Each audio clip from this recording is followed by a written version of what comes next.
Hello everyone, welcome back to my channel. आज के video में हम डिस्कस करेंगे एनसीपी। एनसीपी से रिलेटेड बहुत सारे डाउट्स हैं। वैसे तो एनसीपी को हम लोग डिटेल वीडियो डिस्कस कर चुके हैं फाउंडेशन ऑफ नर्सिंग जब हम लोग डिस्कस कर रहे थे। अगर आपने इस वीडियो को देखा होगा तो आपको पता होगा कि एनसीपी क्या है, उसको हम लोग कैसे बनाते हैं, फाइल में कैसे करते हैं, जब आपका एग्ज़ाम होता है तब कैसे करते हैं। ये सारी चीज़ आपका फाउंडेशन प्रैक्टिकल एनसीपी से रिलेटेड था। बट आज के वीडियो में हम डिस्कस करेंगे एनसीपी बट जो आपके इंपॉर्टेंट होगा एएचएन सब्जेक्ट से रिलेटेड। आपने बहुत जगह सुना होगा जब एएचएन का में क्वेश्चन आएगा लॉन्ग 15 मार्क्स का, तब आपको एनसीपी बनानी है। मतलब कि पहले आपको 5 नर्सिंग डायग्नोसिस लिखनी है, फिर आपको 3 एनसीपी एटलीस्ट बनानी है। तो सबसे पहली चीज़ तो मैं आपको क्लियर कर दूं, जब आपका एएचएन का एग्ज़ाम होगा, थ्योरी एग्ज़ाम की बात करूं जो वो आपका 3 घंटे का होता है, 75 नंबर 75 मार्क्स का। जब आप अटेम्प्ट करोगे तो उसमें आपके 15 मार्क्स के 2 क्वेश्चंस होते हैं। उन 2 क्वेश्चन में सबसे पहले तो मैं आपको बता देती हूँ, जो भी आपसे पूछा गया वो आप सब बताओगे। उसमें अगर नहीं भी पूछा है तब आप नर्सिंग मैनेजमेंट हेडिंग डाल के कुछ जो भी नर्सिंग मैनेजमेंट के पॉइंट्स होते हैं, जैसे कि असेस करोगे उनके वाइटल साइज को, असेस करोगे उनके डिजीज़ कंडीशन को, लेबोरेटरी डायग्नोसिस को आप असेस करोगे, उनके डोज को देखोगे, उनको एजुकेट करोगे, उन्हें केयर प्रोवाइड करोगे, उनको सिंपैथी एम्पैथी प्रोवाइड करोगे, साथ ही साथ आप उनको साइकोलॉजिकल सपोर्ट भी प्रोवाइड करेंगे। तो ये आपका आता है नर्सिंग मैनेजमेंट। उसके बाद आपकी हेडिंग रहेगी नर्सिंग डायग्नोसिस। 5 नर्सिंग डायग्नोसिस आपको लिखने, उसके बाद में 3 एनसीपी बनाना है। तो सबसे पहले मैं आपको बता दूं, जो आपके कॉमन नर्सिंग डायग्नोसिस है, जो आप कोई भी डिजीज़ है या फिर कोई भी क्वेश्चन आप उसमें लिख सकते हैं, बट थोड़ा सा चेंज आपको करना है, प्रायोरिटी वाइज ऊपर नीचे का ध्यान देना होता है बस। वैसे अगर आप लिख भी देंगे तो थोड़ा बहुत चल जाएगा, क्योंकि नर्सिंग डायग्नोसिस मेन होना ज़रूरी है। तो सबसे पहली मेरी नर्सिंग डायग्नोसिस रहेगी पेन पे, सेकंड टेम्परेचर पे, थर्ड आपकी रहेगी एंजाइटी पे, फोर्थ आपकी रहेगी न्यूट्रिशनल इम्बैलेंस पे, फिफ्थ आपकी रहेगी नॉलेज डेफिशिएंट पे। सो ये 5 आपके कॉमन है। आप अगर कोई भी डिजीज़ आ रही है, आपको नहीं पता है कि कौन सी नर्सिंग डायग्नोसिस लिखे, तो आप ये 5 को लिख सकते हैं। अभी मैं पूरा सेंटेंस आपको फ्रेम करके दूंगी जिससे आपको वो भी कोई प्रॉब्लम ना हो, एक ओवरव्यू है स्टार्टिंग में, जिससे चीज़ें आपको क्लियर कर सकें हम। फिर ये आपके कॉमन है।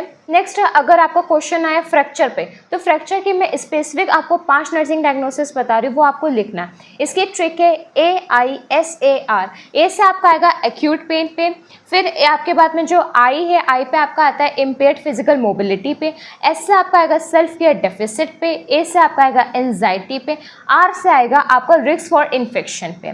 तो फ्रैक्चर के आपके कॉमन ये 5 हैं। मतलब कि क्वेश्चन सबसे ज़्यादा अगर मैं बात करूँ डाइजेस्टिव सिस्टम, कार्डियोवास्कुलर सिस्टम, इन सब में आप कॉमन डायग्नोसिस लिखेंगे। अगर आपका कोई भी मस्कुलर स्केलेटन सिस्टम से आ रहा है तो आप AISAR की नर्सिंग डायग्नोसिस लिखेंगे। आपको स्टार्ट करना है एक्यूट पेन से और फिर आना है रिस्क फॉर इन्फेक्शन तक। ये सिंपल आपका मस्कुलर स्केलेटन सिस्टम कवर करेगा। फिर आपका आता है रेस्पिरेटरी सिस्टम। ऐसे ही मैं आपको कुछ कॉमन बता दूंगी नर्सिंग डायग्नोसिस, जो आपका रेस्पिरेटरी सिस्टम में कोई भी डिजीज़ है आप उसमें लिख सकते हैं।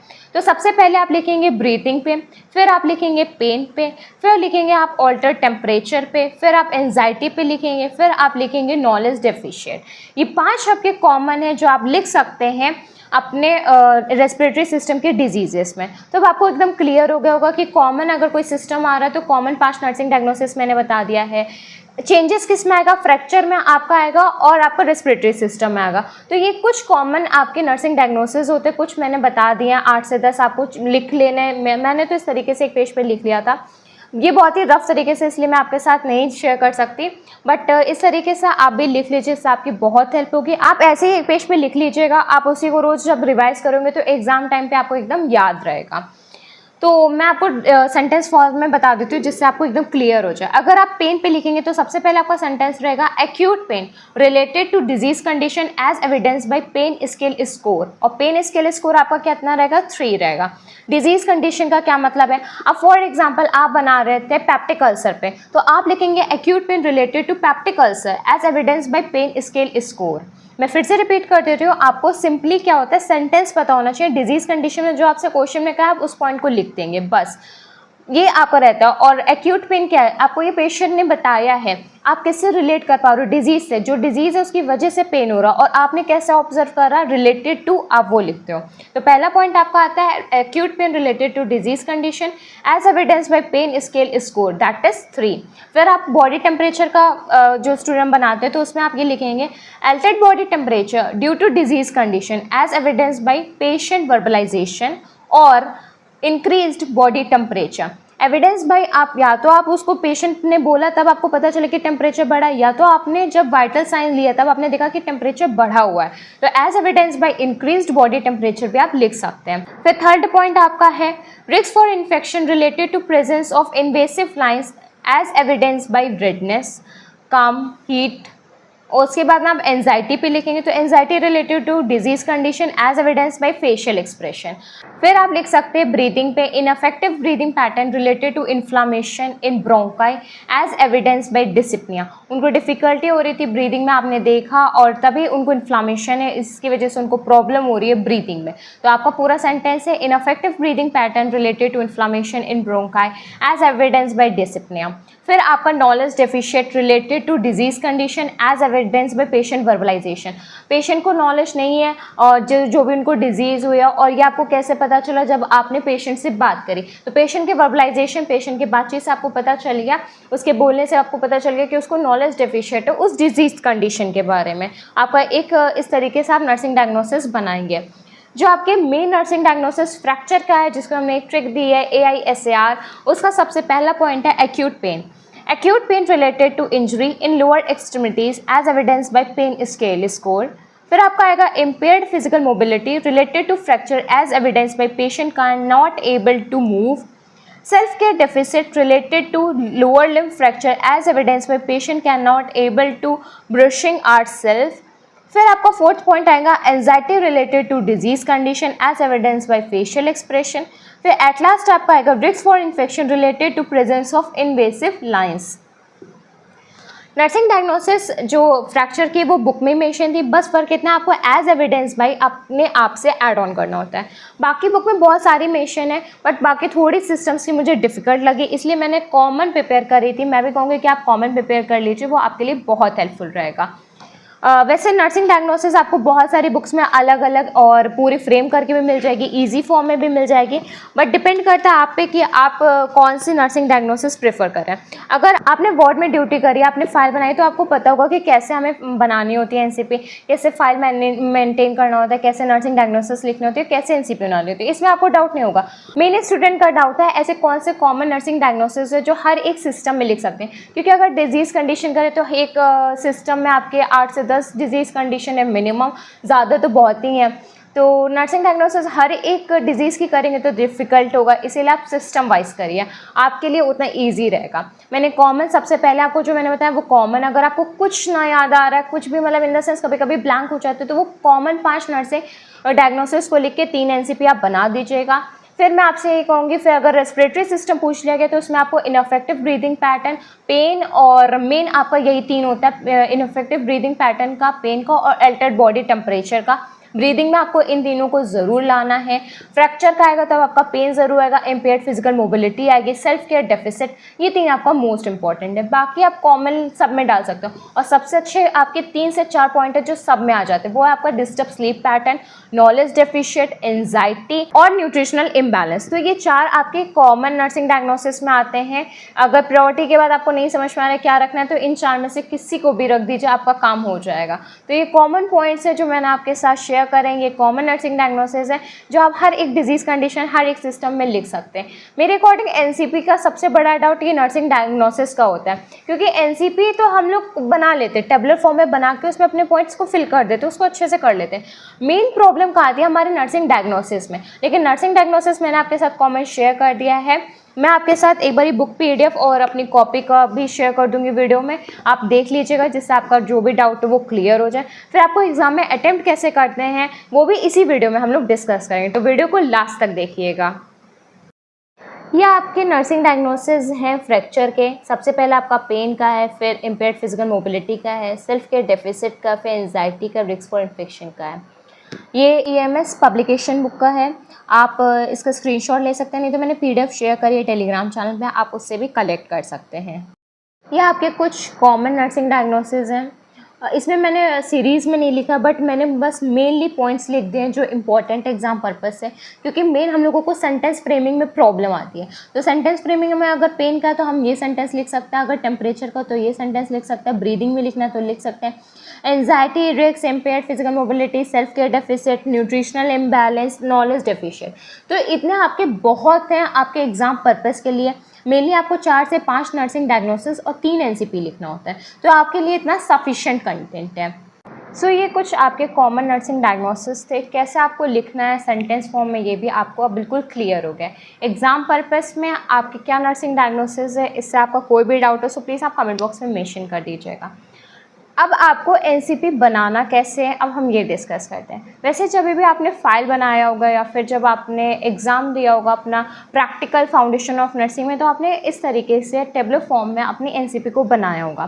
बट अगर आप इस तरीके से एग्ज़ाम में बनाएंगे तो आपका एक पेज में एक एनसीपी आएगा, आपके 6 पेज वेस्ट हो जाएंगे। क्यों? क्योंकि आपको 6 एनसीपी बनाने हैं और आपको जो आपका एएचएन का एग्ज़ाम होगा उसमें आपको अपना पेज मैनेजमेंट भी करना है। आपको टोटल 31 पेजेस मिलेंगे जिसमें आपको पूरे एएचएन सब्जेक्ट को कंप्लीट करना है। सो ये पॉसिबल नहीं है कि आप 6 एनसीपी को देने के बाद अच्छे से पूरे क्वेश्चंस को अटेम्प्ट कर लें, क्योंकि आपका 15 मार्क्स के 2 लॉन्ग क्वेश्चंस होते हैं, फिर आपके शॉर्ट्स आते हैं, फिर आपके वेरी शॉर्ट्स आते हैं, फिर आपके एमसीक्यू क्वेश्चन आते हैं। तो पेज सेव करने के लिए आपको एक पेज में 2 एनसीपी लाना है। अब ये कैसे पॉसिबल है? अब ये इस तरीके से पॉसिबल है। अब सबसे पहले तो मैं आपको कुछ चीज़ें क्लियर करना चाहती हूँ। आपको पता है ना, इस आपकी जो एनसीपी होती है उसमें आपका असेसमेंट का पॉइंट आता है, diagnosis, goal, planning, rational implementation and evaluation. ये आपके 7 पॉइंट्स होते हैं आपके एनसीपी में। बट जब आप एग्जाम में लिखोगे तो आप असेसमेंट नहीं लिखोगे। असेसमेंट इसलिए नहीं लिखोगे, आपके पास पेशेंट नहीं है तो आपके पास डेटा कहाँ से आया, मतलब आपने सब्जेक्टिव डेटा कहाँ से कलेक्ट करा। तो आप असेसमेंट के कॉलम को बहुत ही पतला सा रखोगे, ये आपका जगह सेव करेगा। डायग्नोसिस, नर्सिंग डायग्नोसिस आपने बनाई है, उसी में से एक को उठा के आपको लिख देना जिसकी आप एनसीपी बनाने जा रहे हो। फिर आपको गोल लिखना है। आपका फॉर एग्जांपल डायग्नोसिस है एक्यूट पेन पे, तो आपका गोल क्या रहेगा? To reduce the pain of the patient. Simple सी बात है, जो प्रॉब्लम है उसको आपको करना है। जैसे कि पेन है तो आपको उसको रिड्यूस करना है, एंजाइटी है तो उसको रिड्यूस करना है, डिस्टर्ब स्लीप पैटर्न है तो उसको रिड्यूस करना है, इसको इम्प्रूव करना है। तो ये सारी चीज़ें आपको गोल में लिख देनी है। फिर आपका आता है प्लानिंग। अच्छा, आप डायग्नोसिस का टेबल थोड़ा सा ब्रॉड बनाओगे, गोल का बनाओगे, प्लानिंग का उससे ज़्यादा ब्रॉड रहेगा और रेशनल का उससे ज़्यादा ब्रॉड रहेगा। आप देख रहे हो स्क्रीन पे। फिर इम्प्लीमेंटेशन नहीं बनाओ, इम्प्लीमेंटेशन का कॉलम रहेगा बट उसमें छोटा सा रहेगा। कि इम्प्लीमेंटेशन का इसलिए रहेगा आपका छोटा सा कॉलम क्योंकि आपके पास पेशेंट नहीं है, तो आप ये सारी चीज़ें इम्प्लीमेंट नहीं कर रहे हो। तो इम्प्लीमेंटेशन आपका ब्लैंक रहेगा और इवैल्यूएशन आपका ब्लैंक रहेगा। ये भी आपका इसलिए ब्लैंक रहेगा क्योंकि आपके पास जब पेशेंट नहीं है तो आउटकम आपका नहीं रहेगा। तो एग्जाम में आपको मेन इस तरीके से टेबल बनानी है। लिखना किसको है? डायग्नोसिस को लिखना है, गोल को लिखना है, प्लानिंग को लिखना और रेशनल को लिखना है। डायग्नोसिस वही नंदा डायग्नोसिस, नर्सिंग डायग्नोसिस जो आप आगे लिखोगे। गोल आप उसी को रिड्यूस करके आपका मेन एनसीपी बनाने का क्या है। प्लानिंग में आप 5 पॉइंट्स लिखते हो। रेशनली का मतलब होता है साइंटिफिक रीजन। प्लानिंग आप क्या प्लान करके बना रहे हो। तो प्लानिंग में भी बहुत स्टूडेंट को डाउट है कि प्लानिंग में कौन से 5 पॉइंट रखते हैं। तो कॉमन ये 5 पॉइंट मैंने लिख दिए हैं जो आपके लिए मोस्ट इंपॉर्टेंट है। सबसे पहले कोई भी एनसीपी बनानी हो या फिर कोई भी नर्सिंग डायग्नोसिस हो तो सबसे पहले आपका प्लानिंग रहेगा असेस द पेशेंट कंडीशन। आप पेशेंट कंडीशन को असेस करोगे। इसका रेशनल क्या होगा? आप डेटा को कलेक्ट कर लोगे पेशेंट से, जिससे आपको डिजीज कंडीशन का हिस्ट्री पता चल जाएगा, ऑनसेट पता चल जाएगा और सिम्टम्स पता चल जाएंगे। फिर दूसरा प्लानिंग पॉइंट लिखोगे, आप असेस करोगे वाइटल्स इन द पेशेंट। जब आप वाइटल्स असेस करोगे तो आपको बेसलाइन डेटा मिल जाएगा, कि आपका हो जाएगा रेशनली। फिर आप थर्ड पॉइंट लिखोगे प्लानिंग में, provide comfortable device and position. इसका रेशनली आपका हो जाएगा to reduce the discomfort to the patient. अब आप कंफर्टेबल पोजीशन और कंफर्टेबल डिवाइसेस क्यों प्रोवाइड करते हो? कंफर्ट प्रोवाइड करने के लिए, साथ ही साथ जो डिस्कम्फर्ट है उसको रिड्यूस करने के लिए। फिर आपका फोर्थ प्लानिंग आता है, आप प्रोवाइड करोगे पर्सन को काम एनवायरनमेंट, साइकोलॉजिकल सपोर्ट। काम एनवायरनमेंट से क्या होगा? उसकी स्लीप इंप्रूव हो जाएगी, उसकी हेल्थ इंप्रूव हो जाएगी। साइकोलॉजिकल सपोर्ट से क्या हो जाएगा? जो उसकी एंजाइटी है, जो उसको फियर है हॉस्पिटल से, वो रिड्यूस हो जाएगा।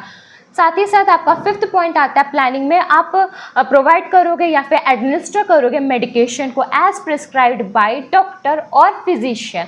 आपका इसका रेशनल क्या होगा, आपका जो भी अंडरलाइन कॉज है या उसको हम लोग ट्रीट करने के लिए मेडिकेशन का यूज़ करते हैं। एक्यूट पेन में आप मेडिकेशन लिख सकते हैं डाइक्लोफेनेक या फिर ट्रामाडोल। अगर फीवर पे लिए लिख रहे हैं तो आप पैरासीटामोल लिख सकते हैं। और अगर आप इनफेक्टिव ब्रीदिंग पैटर्न पे लिख रहे हैं तो आप उसको जब मार्क्स के लिए प्रोवाइड करेंगे तो ब्यूटाकॉर्ड, हाइड्रोकॉर्ड या फिर कॉर्टिकोस्टेरॉइड्स या फिर एनसीए ड्रग्स लिख सकते हैं। अगर आप पैप्टिक अल्सर या फिर इन टाइप में लिख रहे हैं गैस्ट्रोइंटेस्टाइनल में तो आप उससे थोड़ा सा रिलेटेड ड्रग लिखिएगा। ड्रग आपको डिजीज़ कंडीशन से थोड़ा सा को रिलेट करके एक एग्जाम्पल में लिख देना है। तो ये आपके प्लानिंग के 5 इंपॉर्टेंट पॉइंट्स है, कॉमन है। आप हर एक एनसीपी में इस तरीके से लिखेगा और रेशनल भी इसका कॉमन है। तो मैं एक बार फिर से कंक्लूजन कर देती हूँ एनसीपी का, क्योंकि एनसीपी में बहुत ज़्यादा कन्फ्यूजन रहता है। आपको पेज मैनेजमेंट करना है तो आप अगर इस तरीके से एनसीपी बनाएंगे तो आपका पेज ज़्यादा वेस्ट होगा। आपको एक पेज पे 2 एनसीपी बनाना है और आपको कुछ इस तरीके से अपनी टेबल को फ्रेम करना है। टेबल में आपको स्पेस उनको ज़्यादा देना है जिसको आपको फिल करना है। आपके पास पेशेंट नहीं है तो आपका असेसमेंट का टेबल आपका पतला रहेगा, मतलब छोटा सा रहेगा। फिर आपका इम्प्लीमेंटेशन का भी छोटा सा रहेगा और इवैल्यूएशन का भी आपका छोटा सा रहेगा। मेनली आपको 4 फिल करने होता है, एक आपकी डायग्नोसिस, एक आपकी गोल, एक आपकी प्लानिंग, एक आपकी रेशनल। डायग्नोसिस जो आपने अभी सेंटेंस फ्रेम करा उसको आपको लिखना होता है, एक सेंटेंस का एक एनसीपी रहता है। गोल जो आप डायग्नोसिस बनाए उसको रिड्यूस या उसको इम्प्रूव करने का होता है। प्लानिंग हम लोग 5 करते हैं जिसमें हम लोग पेशेंट को प्रोवाइड करते हैं। सबसे पहले असेस करेंगे पेशेंट कंडीशन को जिससे हमें डेटा कलेक्ट होगा। फिर पेशेंट में असेस करेंगे वाइटल साइंस को जिससे हम लोगों को बेसलाइन डेटा मिलेगा। फिर हम लोग प्रोवाइड करेंगे कंफर्टेबल पोजीशन एंड डिवाइसेस जिससे हम लोग कंफर्ट प्रोवाइड करेंगे, रिड्यूस करेंगे डिस्कम्फर्ट पेशेंट में। फिर प्रोवाइड करेंगे साइकोलॉजिकल सपोर्ट, प्रोवाइड करेंगे काम एनवायरनमेंट, प्रोवाइड करेंगे उनको थेरेपीज जिससे उनको अच्छा भी लगेगा, मतलब इंप्रूव होगी उनकी हेल्थ और साथ ही साथ उनकी एंजाइटी भी रिड्यूस होगी। एट लास्ट हम लोग एडमिनिस्टर करेंगे medication as prescribed by physician. Medication हम लोग रेशनली इसमें आप लिखेंगे मेडिकेशन हम लोग इसलिए प्रोवाइड करते हैं to treat the underlying cause of the disease. फिर आप गिनना लिखेंगे तो आपकी एनसीपी कंप्लीट हो जाएगी। मैं आपको फिर से बता देती हूँ, एनसीपी में आपको सिर्फ 4 पॉइंट लिखना है, डायग्नोसिस, गोल, प्लानिंग, रेशनल। आपको असेसमेंट नहीं लिखना क्योंकि आपके पास पेशेंट नहीं है। आपको इम्प्लीमेंटेशन नहीं लिखना क्योंकि आपके पास पेशेंट नहीं है। आपको इवैल्यूएशन नहीं लिखना क्योंकि आपने पेशेंट पे कभी इम्प्लीमेंट करा ही नहीं है। तो ये आपकी एनसीपी है, इस तरीके से आपको लिखना है। एनसीपी से रिलेटेड मुझे लगता है आपके सारे डाउट्स क्लियर हो गए होंगे। एनसीपी कैसे बनाते हैं उसके हम लोगों ने डिटेल वीडियो डिस्कस कर लिए फाउंडेशन में ही। अगर आपका अभी कोई डाउट हो नर्सिंग डायग्नोसिस से, एनसीपी से रिलेटेड तो प्लीज़ मेंशन करिएगा कमेंट बॉक्स में। और मैं एट लास्ट ये ज़रूर कहना चाहूँगा, ये एनसीपी फॉर्मेट या फिर जो मैंने ये ट्रिक बताई है आपके एग्ज़ाम पर्पज़ के लिए। जो आप एएचएन का एग्ज़ाम दोगे ना, थ्योरी एग्ज़ाम जो आपका 3 घंटे का 75 मार्क्स का, उसमें का है, क्योंकि आपको उसमें पेज मैनेजमेंट भी करना, अपना टाइम मैनेजमेंट भी करना है। इसलिए मैंने आपको बहुत छोटे छोटे सेंटेंस में होता है, बहुत ही सिंपल नर्सिंग डायग्नोसिस बताई है। और एनसीपी भी मैंने आपको बहुत ही सिंपल सी बताई कि किस तरीके से आपको फ्रेम करनी है। अगर आपका अभी भी कोई डाउट हो एनसीपी से रिलेटेड या नर्सिंग डायग्नोसिस से रिलेटेड तो प्लीज़ आप मेंशन कर दीजिएगा कमेंट बॉक्स में। अगर वीडियो अच्छी लगे तो प्लीज़ वीडियो को लाइक कर लीजिए, चैनल को सब्सक्राइब कर लीजिए। Thank you.